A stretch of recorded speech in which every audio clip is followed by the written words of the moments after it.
menacé par de puissants voisins.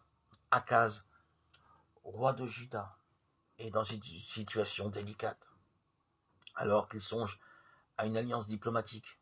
Le prophète Isaïe vient lui rappeler l'alliance avec le Seigneur, qui ne saurait abandonner son peuple.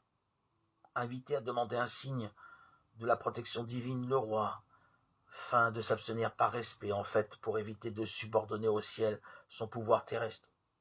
Alors le signe lui est imposé, mais c'est un signe paradoxal. Dans un contexte de guerre, c'est l'annonce de la naissance d'un enfant évidemment incapable d'exploits militaires. À l'époque, ce fut un prince pour le couple royal, mais la tradition juive puis chrétienne y ont vu un personnage bien plus éminent.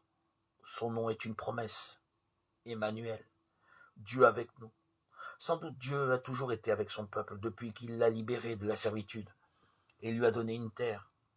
Mais avec les temps nouveaux, Dieu est avec nous en devenant l'un de nous.